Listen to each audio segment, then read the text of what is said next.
é no livro do profeta Isaías. Abra sua Bíblia comigo no livro do profeta Isaías, capítulo 6. Isaías, capítulo 6. Abra suas Bíblias comigo no livro do profeta Isaías, capítulo 6, verso 1. Isaías, capítulo 6.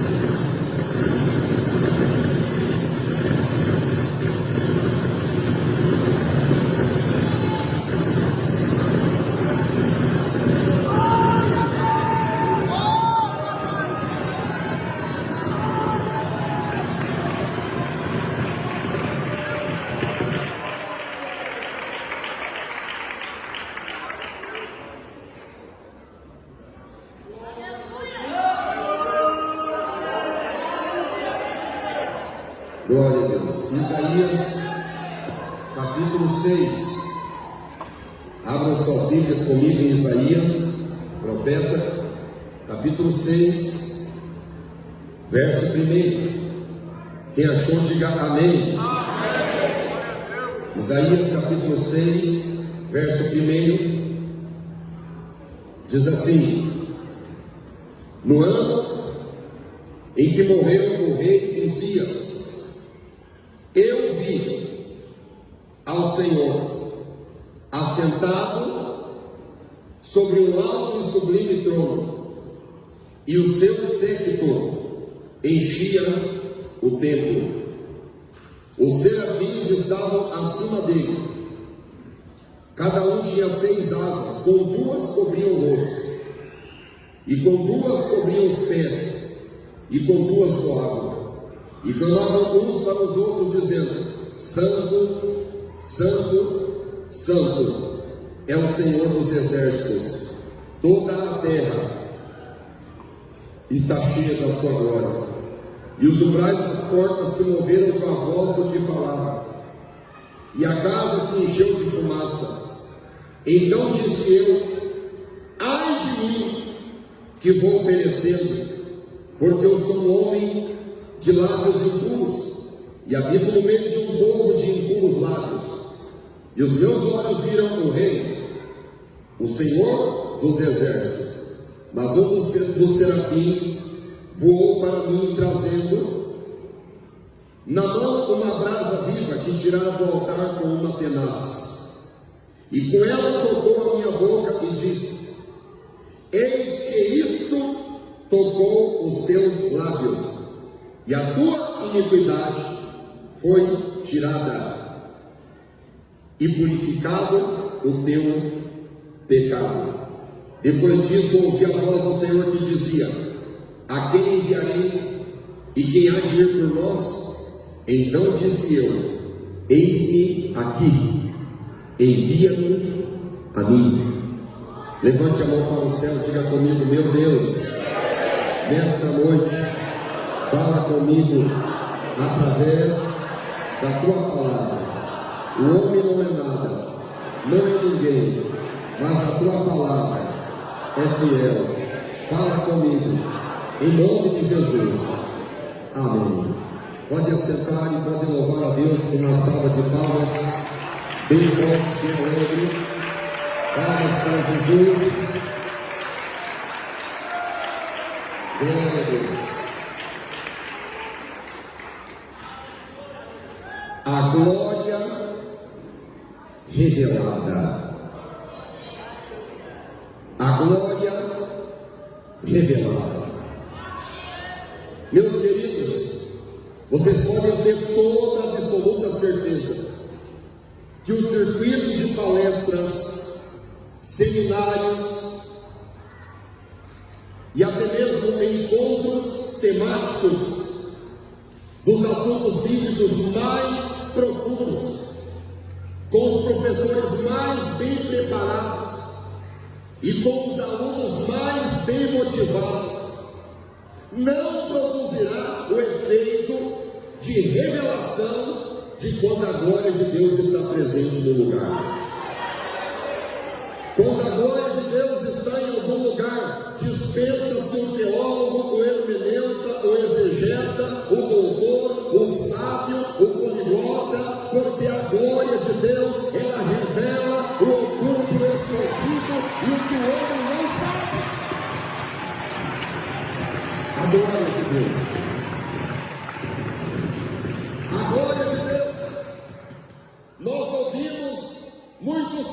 cânticos nesses últimos dias.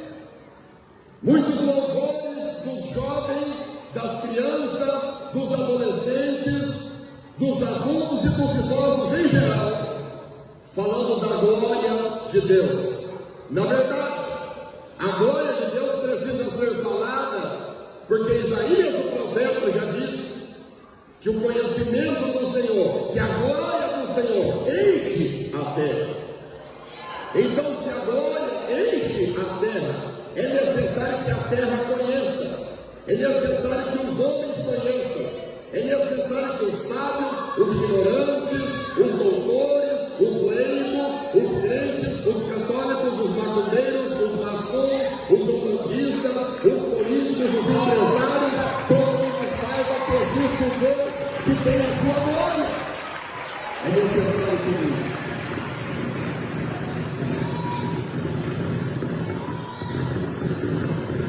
Mas eu preciso dizer aos irmãos que quando nós falamos da glória de Deus e da revelação da glória de Deus, existem alguns parâmetros que eu posso chamar de parâmetros condicionantes.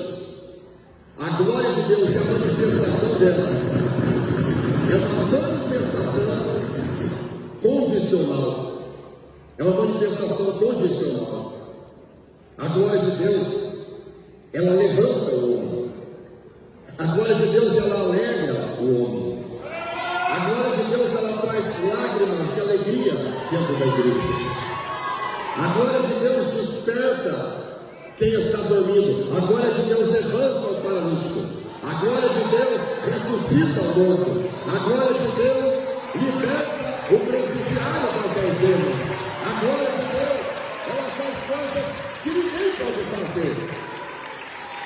Mas como eu disse para vocês, ela sente uma condicionante.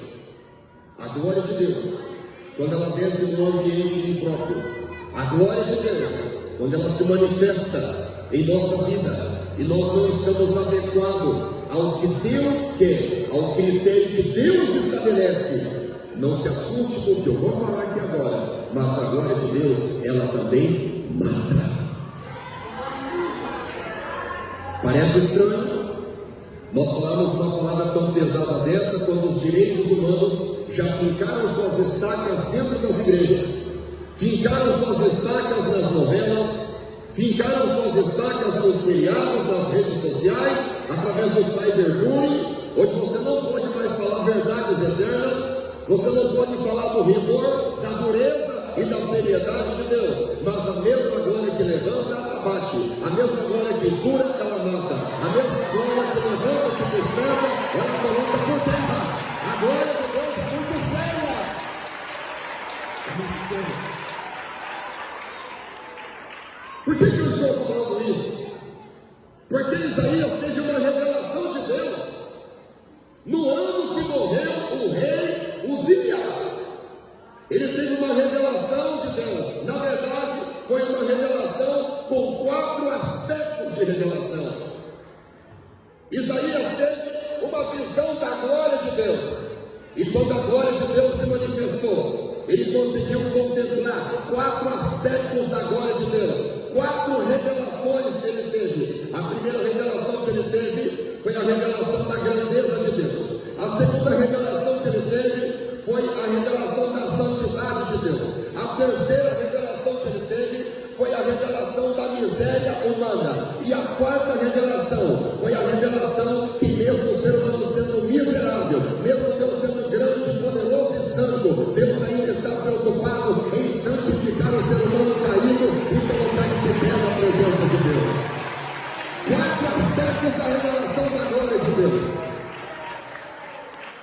Mas é muito interessante que Isaías vai ter essa revelação num período muito sério da história de Jerusalém. Quando vai ter a revelação? No ano que morreu o rei Uzias. No ano que morreu o rei Uzias. Ou seja, para que a glória de Deus se manifestasse, para que a glória de Deus se revelasse, foi preciso morrer alguém. É sério isso? Alguém teve que morrer. Alguém teve que descer a sepultura. Alguém que parece que estava impedido sair do caminho. Eu não sei o que impede da manifestação da glória plena de Deus descer em nosso meio e em nossos dias, porque nós queremos a glória, nós queremos um avivamento, nós queremos um poder não fundamentado em repetel pula-pula, mas em quebrantamento de espíritos em lágrimas. Mas parece que alguma coisa impede isso, pois a gente não tem a salvação que for preciso, mas que agora ele vai manifestar, vai, porque Deus é soberano e Deus é poderoso. Escute bem, no ano que morreu o rei Uzias. Quem que era Uzias? Se você procurar na Bíblia Sagrada, 2 Crônicas, capítulo 26, verso 1, você vai encontrar a biografia deste rei, que agradou a Deus. Ele andou nos caminhos do pai dele, ele começou muito bem, ele colocou no seu coração de buscar a Deus. Inclusive os jovens mais criteriosos nos estudos podem pesquisar que o único lugar na Bíblia onde aparece a palavra engenheiro é exatamente falando do rei Uzias, porque ele contratou engenheiros. A única vez que aparece a palavra máquina é quando Uzias contratou os engenheiros para fabricar as máquinas. A única vez na Bíblia que aparece a palavra agricultura é porque a Bíblia diz que Uzias era amigo da agricultura. Presta atenção. Vocês sabem por que Jonatas morreu? Porque Jonatas era amigo de Davi, mas não era amigo de Deus. Vocês sabem, meus queridos irmãos, por que é que aconteceu que Uzias pereceu no final da sua vida? Porque ele era amigo da agricultura e não era amigo de Deus. Você pode ter muitos amigos neste mundo, você pode ser influente, você pode ser o melhor da tua sala de aula, mas você tem que ser amigo de Deus. Não adianta nada você ter qualquer outro mérito, você tem que ser amigo de Deus.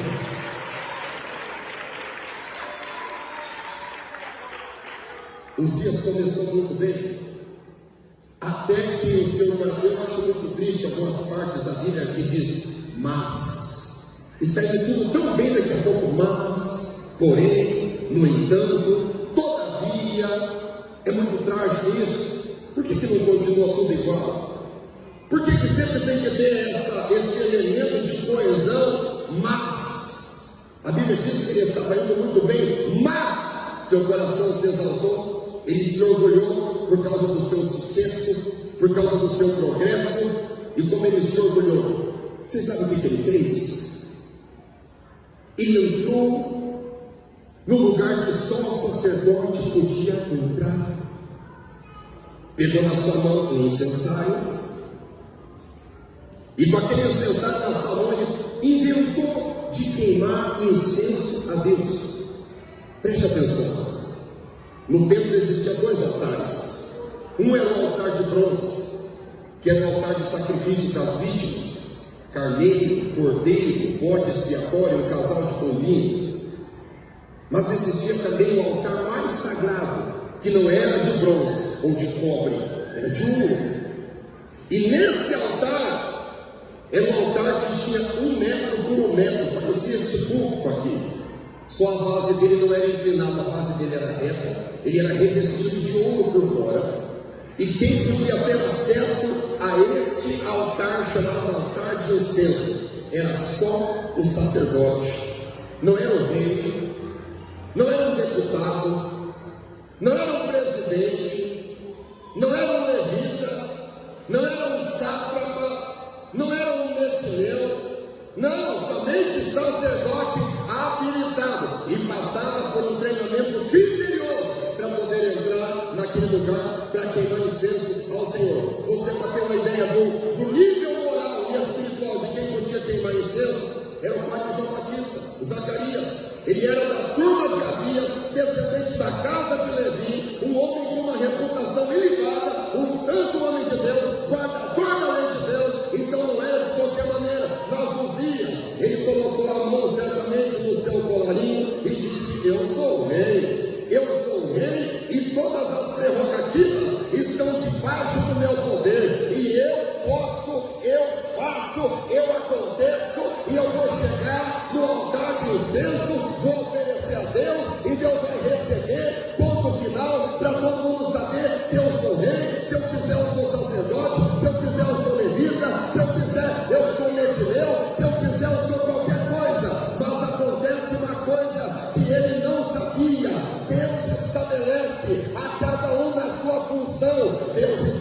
com alguém aqui. Você gosta de ministrar? Você gosta de oferecer louvor? Você gosta de adorar? Você gosta de chegar no altar de incenso? Eu preciso te notificar. Antes de chegar no altar de incenso, você tem que passar pela pia. Você tem que passar pelo lavatório. Você tem que enxugar aquilo que te afasta de Deus.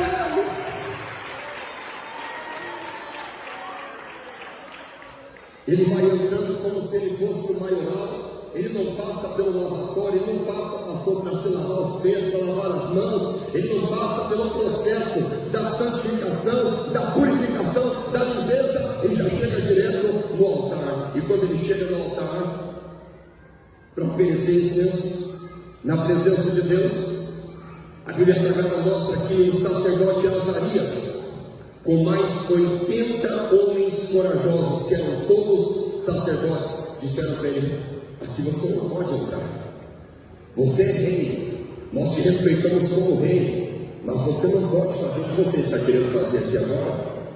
Você está pensando aqui, meus queridos, você que conhece a palavra de Deus, você pode ter o teu pai ou o teu avô que fundou a igreja na cidade de Curvelo. Entenda o seguinte: você pode ter influência, você pode ser uma bênção, você pode ser doutor na Bíblia, mas Deus colocou um pastor, Deus colocou um líder, Deus colocou alguém na hierarquia e precisa ser respeitado tudo isso, senão você estará desagradando aos olhos do Senhor.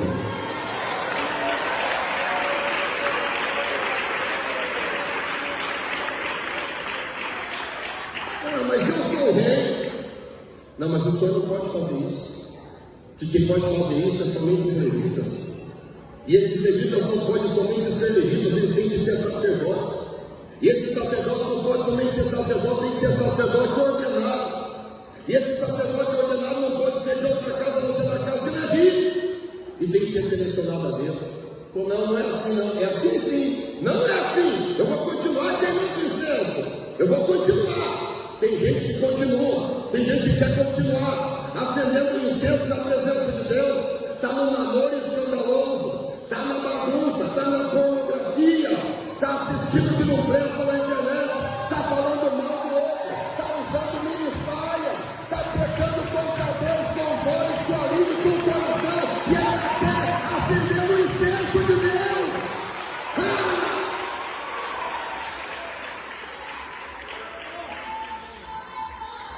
Você vai queimar? Você vai continuar fazendo a obra de Deus em pecado? Você vai continuar cantando em pecado? Você vai continuar fazendo a obra de Deus sem orar, sem jejuar, sem ler a Bíblia, só na prática, só nas coxas, só na habilidade? Não faça desse jeito não, porque quando Uzias pensava que só porque ele era o rei, ele podia fazer o que ele bem queria, a Bíblia diz que Deus feriu ele na testa, dá uma olhadinha para mim aqui, ó. O que é que você vê de melhor ou de mais avantajado no meu corpo? É a minha testa.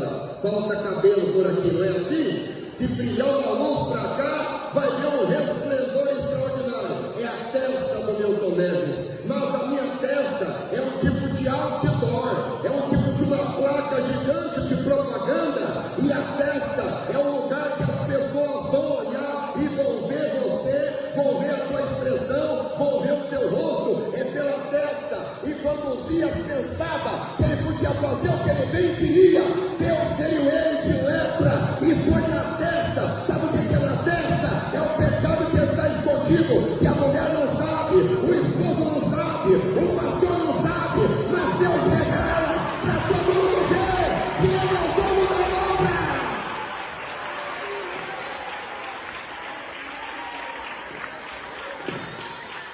E é na testa.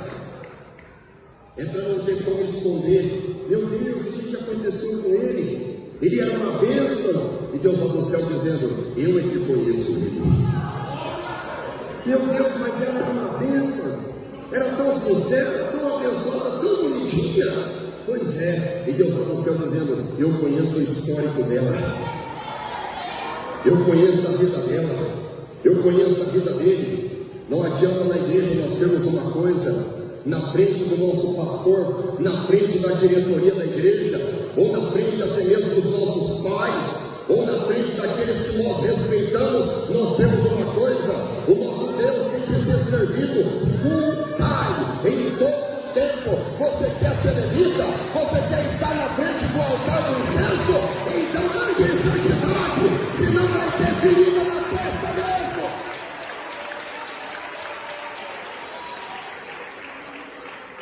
Meu Deus! E o que aconteceu com Uzias, pastor? Ele ficou leproso até o dia da morte dele. A vida dele poderia ser perfeita. Ele começou a reinar com 16 anos. E sabe até que idade ele reinou? Até 71. No final da sua vida ele passou uma vergonha dessa. Lepra na própria testa. Foi separado de todo mundo. Foi separado, foi isolado, foi segregado por causa da lepra. Pastor, mas e a glória de Deus que estava lá naquele incensário? É a mesma situação que aconteceu com os filisteus. A glória da arca fazia Israel ter vitória, mas quando Israel pecou contra Deus, a própria arca se transformava em derrota para eles. A glória de Deus, vocês podem dar glória a Deus aí por ver. A glória de Deus se transforma em elemento perigoso. E foi exatamente nesse momento, foi exatamente nesse contexto que a Bíblia Sagrada mostra um trono vazio, porque Jotão, filho de Uzias, começou a reinar no lugar do seu pai, só que não podia sentar no trono, porque ele só poderia sentar ali quando o pai dele morresse, fechasse os olhos. Então o trono ficou vazio, não tinha ninguém sentado no lugar de Uzias. O trono ficou vazio. E agora quem poderia dizer misericórdia? Coitado de Jerusalém, coitado do povo do Reino do Sul, Judá e Benjamim. O trono está vazio. Ninguém vai dominar, ninguém vai expedir as ordens. Vai virar uma bagunça, uma guerra civil. Vai se acabar tudo, porque Uzias está leproso. O trono está vazio. E quando parece que o trono de Uzias estava vazio, Isaías contemplou o trono de Deus para mostrar que Deus não sai do controle, que Deus não sai do seu poder e autoridade que ele tem. Os homens caem, mas Deus continua de pé. Aleluia. E é quando Isaías está olhando para aquele trono, aquele alto e sublime trono, aí então ele começa a ter as revelações de Deus, porque a glória de Deus começa a se manifestar. Diga comigo: a glória revelada. Sabe o que é a glória revelada? É a glória de Deus que traz revelações. É a glória que traz revelações. E sabe quais são as revelações que a glória de Deus traz?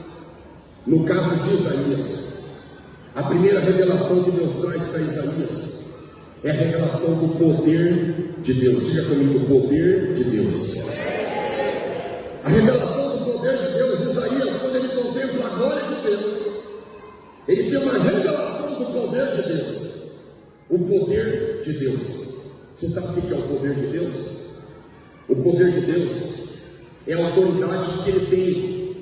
É a autoridade onisciente, onipresente e onipotente para fazer o que ele quer, quando ele quiser, com quem ele quiser, do jeito que ele quiser. Por isso que Deus está assentado num alto e sublime trono, porque Deus tem todo o poder. Preste atenção no que isso significa.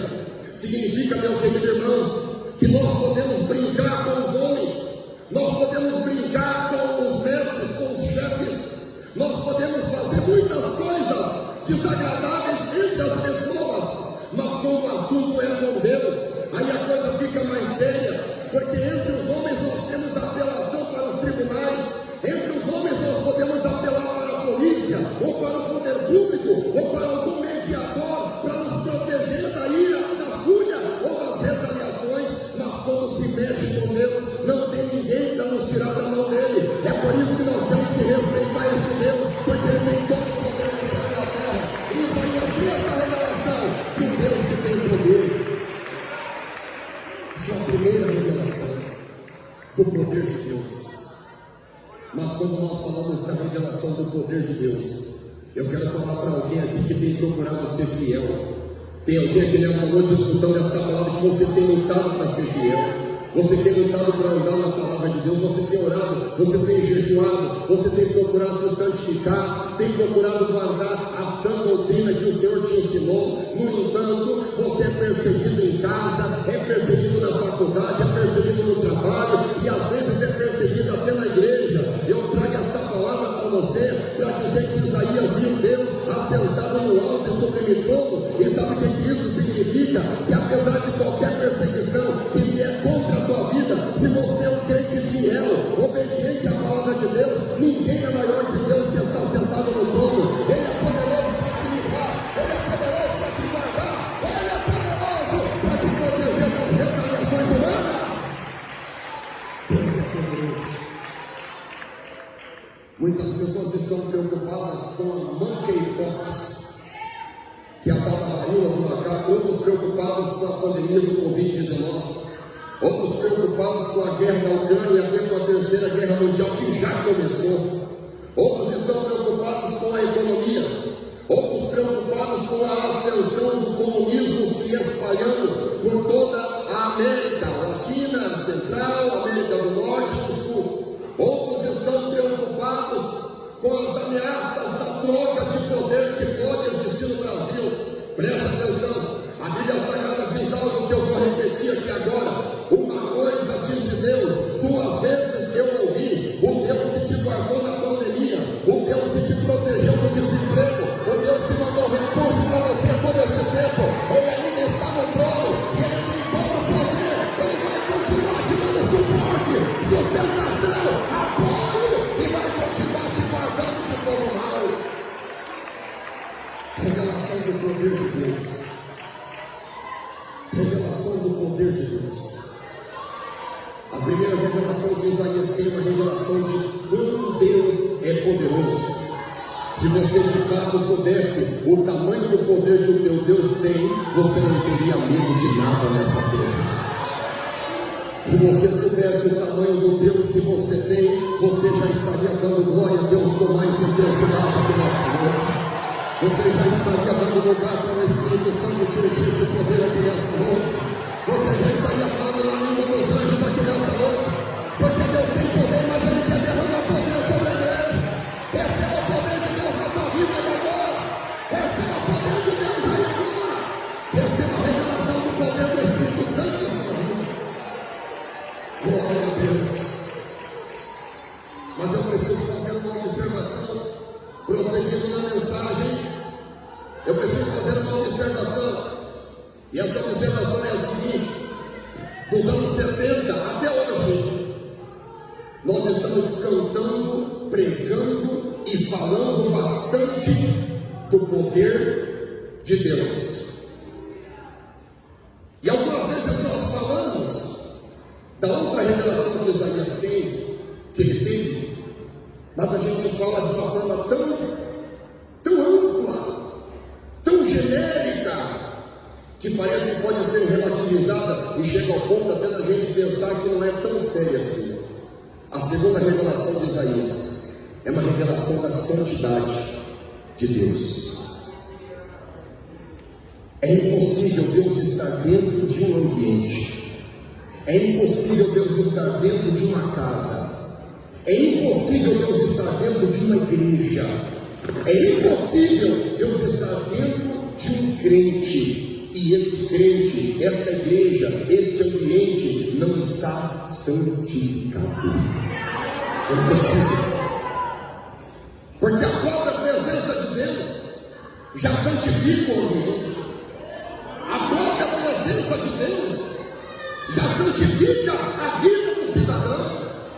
Ah, meus irmãos, se quiserem me chamar de cafona ou de saudosista, eu sou daquele tempo que dizia assim: a presença de Deus está aqui, não precisava nem falar, porque a igreja inteira já estava chorando. É claro que a presença de Deus estava ali, é claro que a glória de Deus estava ali, porque a glória de Deus era para a santidade. Onde tem santidade, tem lágrimas, tem quebrantamento, Aonde a presença de Deus está, a santidade, ela vai na frente da presença de Deus. E Isaías, ele tem essa revelação, que é a segunda revelação que eu vejo, a revelação da santidade de Deus, porque ele contempla serafins voando naquele lugar, e eles tinham 6 asas. Com 2 asas eles cobriam o rosto, com 2 asas eles cobriam os pés, e com 2 asas eles voavam. Mas o mais interessante não é a anatomia ou a descrição física ou visível daqueles anjos, não, dos serafins. O que era mais interessante é o que eles diziam. Sabe o que eles diziam? Santo, santo, santo, santo, santo, santo, santo, santo, santo é o Senhor dos exércitos. Toda a terra está cheia da sua glória, toda a terra está cheia da sua glória, toda a terra está cheia da sua glória, toda a terra está cheia da sua glória. Santo, santo, santo é o Senhor dos exércitos, toda a terra está cheia da sua glória. Será que a glória de Deus está nesse lugar nessa noite? Será que você está sentindo a glória de Deus, ou será que a glória de Deus está te incomodando aqui hoje? Porque se a glória de Deus estiver nos incomodando, é a melhor coisa que tem no culto. Eu fico desconfiado num culto em que eu não sinto incomodação, porque quando eu estou num culto que eu me sinto muito bem, à vontade, parece que eu estou na casa da minha sogra, esparramado no sofá, com as pernas pichadas. Não, senhores, aqui é lugar para nós nos sentir mal, para nós nos combater, para nós nos arrepender, para nós sentir nossa miséria e para nós sentir que Deus é santo. Aleluia! Sinta a presença de Deus aí te santificando, sinta a presença de Deus aí te tocando, porque sem a santificação ninguém verá Deus. Não adianta, você pode cantar bonito, você pode pregar bonito, mas se você não tiver a santificação na tua vida, você não verá Deus. Receba a presença dele na tua vida nessa noite. O pregador norte-americano, que já estava prestes a ter o seu declínio, o nome dele é Jim Swaggart, ele pregou uma mensagem denominada Santidade outra vez, Holiness again, santidade outra vez. Ele disse: nós temos cantado muito sobre a grandeza, sobre a soberania e sobre a magnificência de Deus, mas nós temos entendido muito pouco sobre a santidade de Deus. Você sabe o que significa a santidade de Deus?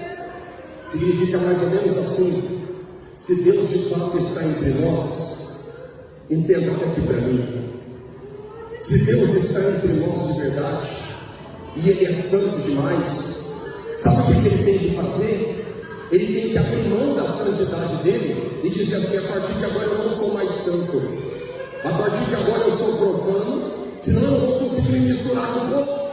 A partir de agora eu não sou mais separado, a partir de agora eu também sou iníquo, a partir de agora eu também sou mentiroso, a partir de agora eu também tenho vínculo com o pecado, para me poder me misturar com o povo. A segunda possibilidade é Deus dizer: eu sou santo e não me misturo com esse povo, e como o povo é pecador, é pecaminoso, então eu vou matar todo mundo, porque só eu sou santo, e para mim estar no meio do povo, e eu quero estar no meio do povo, mas o povo peca, o povo brinca com a minha santidade, então eu vou matar todo mundo. Mas tem a terceira possibilidade: Deus, Ele provê uma forma de nós estarmos na presença dEle, é através do Espírito Santo habitando em nossa vida, é através do Espírito Santo habitando em nossa vida.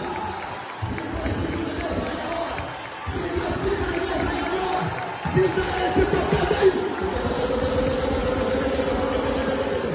sinta a presença do Espírito Santo aí agora, sinta a presença de Deus aí agora. É Ele que te santifica, é Ele que te santifica.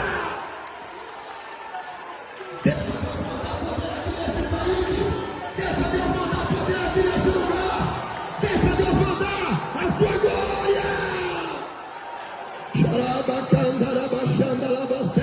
Receba a presença de Deus aí, Pede.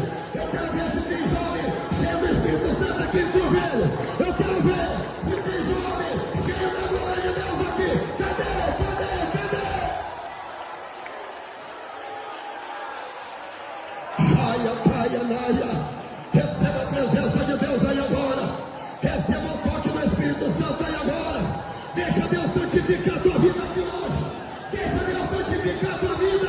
Deixa Deus te tocar. Aleluia!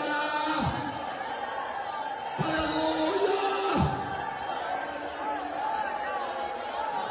Glória a Deus. Eu estou na segunda revelação de Isaías. A segunda revelação que ele tem é a revelação da santidade de Deus. Escuta aqui, ó.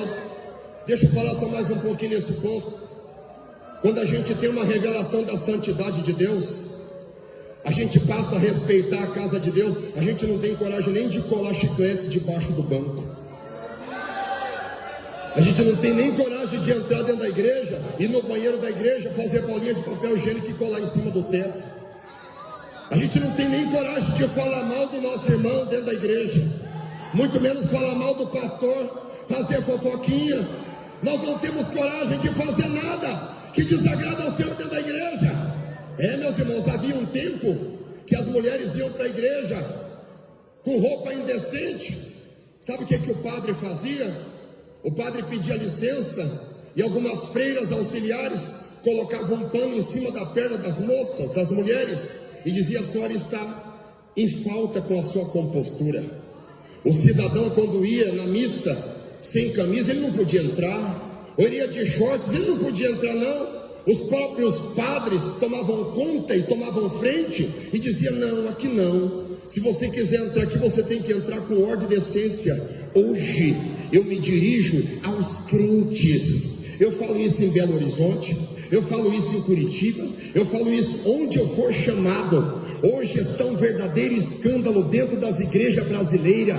A mini saia das crentes está pior do que as calças compridas das católicas. É porque elas não estão respeitando mais a casa de Deus. É porque elas não estão respeitando mais o lugar santo que é a casa de Deus.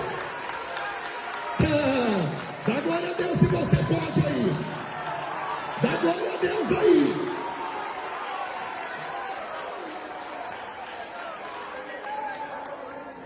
Você sabe qual que é o que está escrito em Eclesiastes capítulo 5, verso 1?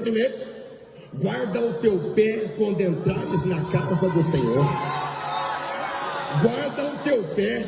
Se você vem procurar uma namorada aqui, parabéns, é melhor que você procurar em algum outro lugar, numa festa, num baile. Muito bem, ótimo, que Deus te prepare uma jovem bonita, decente, cheia do Espírito Santo. Minha irmã, se você vem procurar o teu príncipe encantado nessa noite, que Deus te abençoe e tomara que você tenha encontrado. Mas eu vou te dizer uma coisa, muito mais do que isso, você veio aqui para sentir a presença do Espírito Santo do Senhor. Receba essa presença agora. Receba! Receba! Ai,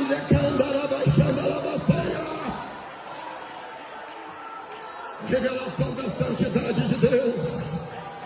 Quando você tem uma revelação verdadeira da santidade de Deus, você cuida o que você fala com a tua boca, você cuida o que você vê com os teus olhos, você cuida o que você escuta com os teus ouvidos, você cuida o que entra dentro do teu coração, você cuida como que você fala com a tua mãe, você cuida como você fala com o teu pai, você cuida como você se dirige ao teu pastor, você pensa 2 vezes antes de fazer qualquer coisa, porque Deus é santo. Deus é santo, Deus é santo, Deus é santo, Deus é santo, Deus é santo, Deus é santo, Deus é santo, Deus é santo, Deus é santo, Deus é santo, Deus é santo,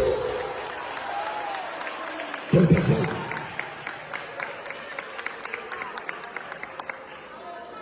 Qual que é a terceira revelação de Isaías?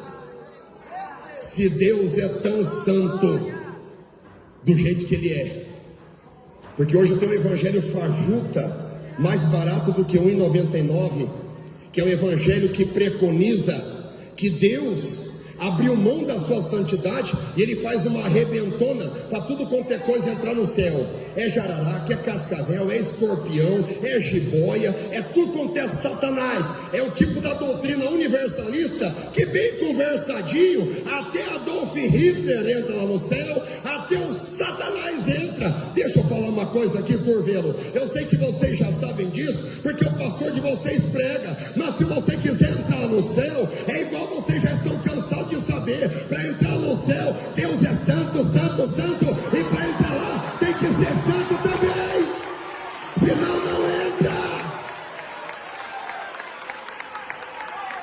Não entra. Se você quiser chorar e dar glória a Deus, dá glória a Deus.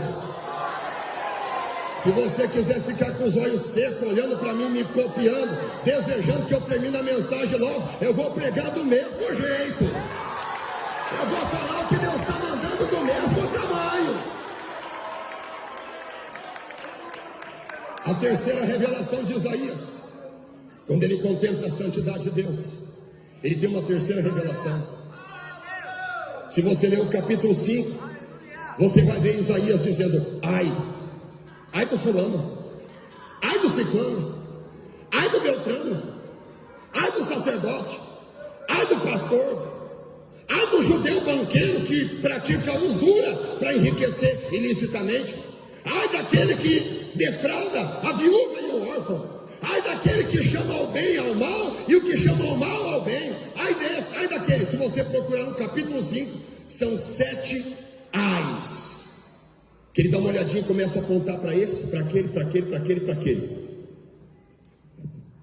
Silêncio em Curvelo. Você conhece alguém desse jeito? Aqui em Curvelo eu sei que não tem disso, nem em Belo Horizonte, mas no Paraná é assim, né? Daqueles crentes que gostam de achar defeito nele, nela, e aquela então. Se aquilo subir no altar para pregar hoje, mas eu quero me levantar bem na hora que ele cumprimentar a igreja. Ai dele, ai dela, ai de fulano, ai de ciclano. Quando Isaías tem a revelação verdadeira do poder e da santidade de Deus, ele não começa a apontar para ninguém, o dedão dele vai para ele e diz: ai de mim, ai de mim, ai de mim. Glória a Deus. Ai de mim, que já vou perecendo. Ai de mim, porque os meus olhos viram o Rei. Ai de mim, porque a glória dele se revelou em mim, e eu habito no meio de homens de lábios impuros. Parece que eu vejo Deus lá do céu dizendo assim: se habita no meio de homens de lábios impuros, Isaías, sim, Senhor. E o que mais? E eu também sou um homem de lábios impuros. Ai de mim. Você entendeu? Quando a glória de Deus se revela para Isaías, a terceira revelação que ele tem é a revelação da miséria humana. Ou seja, quando a glória de Deus te envolve, você não tem tempo para cuidar da vida de ninguém, você cuida da tua própria vida, você cuida da tua salvação, você tem cuidado de ti mesmo e da doutrina.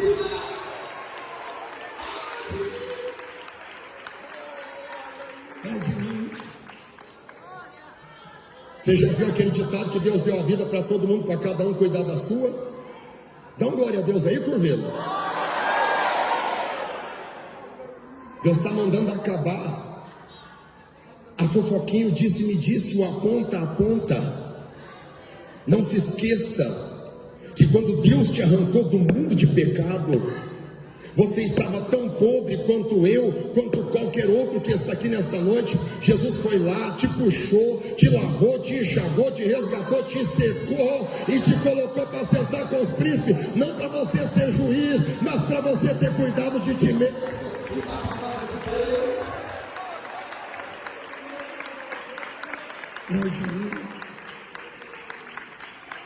Escuta aqui, ó. Existem dois extremos nisso. Dois extremos. O primeiro extremo é quando você começa a se colocar lá em cima no pedestal e você se sente na razão de criticar tudo e todos. Só você é santo. Você subestima as pessoas e superestima a você mesmo. É um extremo. Mas tem outro extremo. Sabe qual que é o outro extremo? Outro extremo é quando você coloca todo mundo lá em cima e você se coloca lá embaixo. E você se sente um miserável, indigno, impróprio. e você se acha inapto para fazer as coisas de Deus. Você então se coloca lá no outro extremo, dizendo: para mim não tem esperança, para mim não tem jeito. Eu conheço quantas vezes eu tropecei, quantas vezes eu caí, quantas vezes eu tentei me colocar de pé e não consegui até agora. Ótimo, é bom você reconhecer isso. É bom você se colocar no teu lugar, mas preste atenção, nunca se esqueça que quando Isaías tem uma revelação de si próprio, ele está sentindo a sua miséria, mas existe um Deus que é poderoso, um Deus que é santo e que está pronto para levantar ele. Deus te levanta nessa noite, Deus te coloca de pé nessa noite, é Deus que te levanta.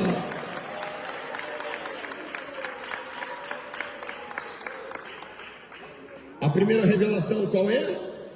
Da grandeza de Deus. A segunda revelação qual é? Da santidade de Deus. A terceira é a revelação da miséria humana. Meus irmãos, se tem uma coisa triste, é quando nós temos uma revelação absoluta da miséria humana. Você quer entender a miséria humana?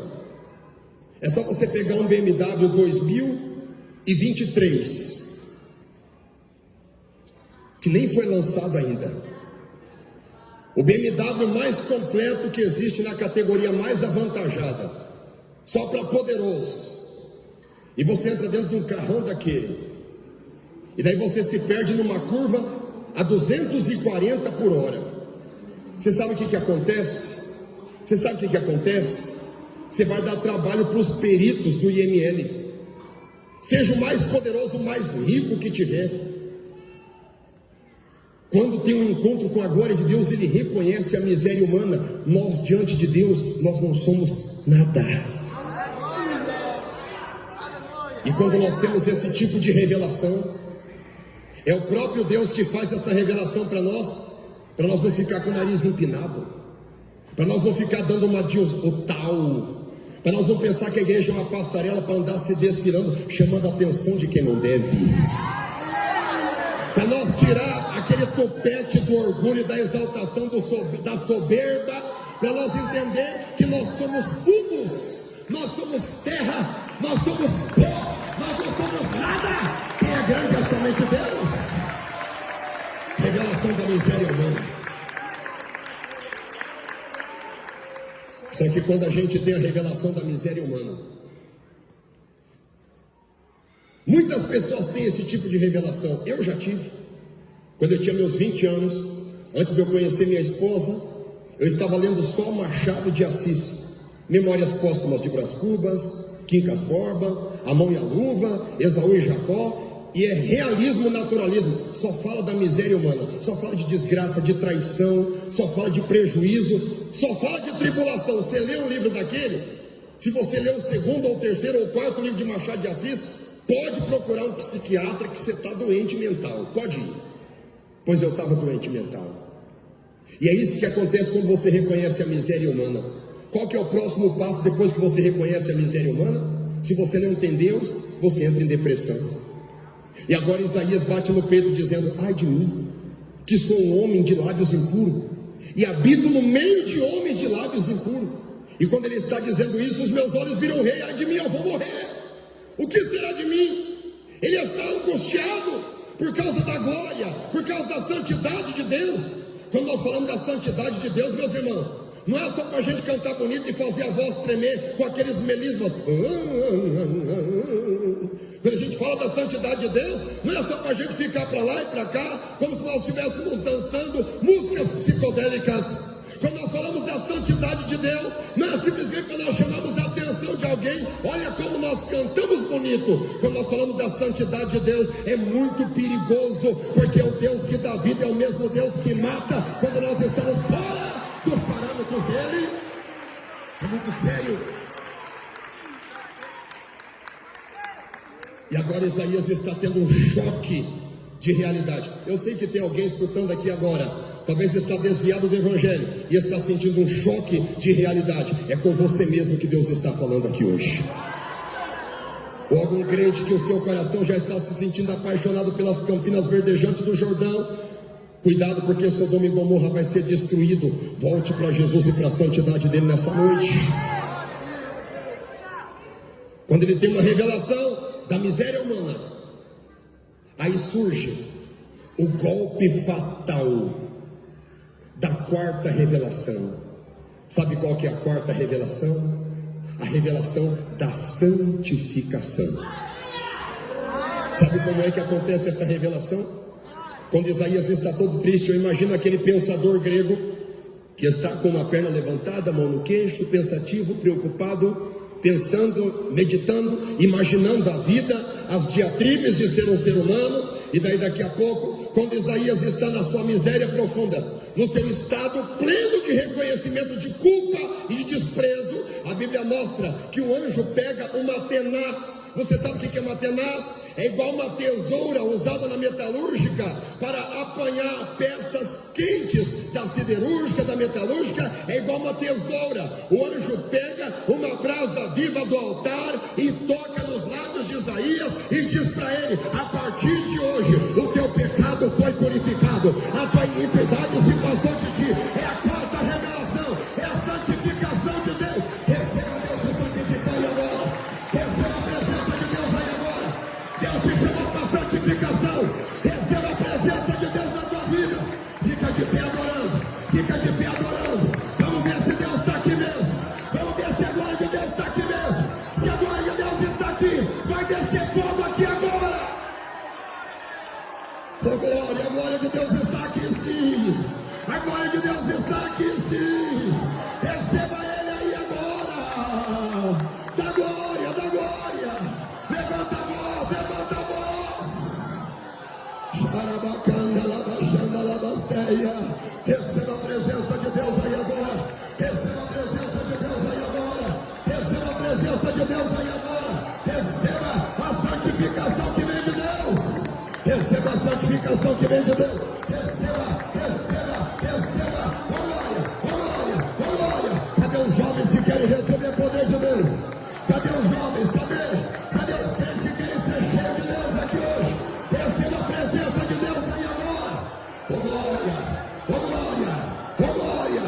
Receba a revelação de Deus aí. Receba a revelação de Deus aí. Oh glória a Deus. Receba a presença de Deus aí. Todos dando glória, glória, glória, glória. Levanta a sua mão para o céu. Levanta a sua mão aí agora.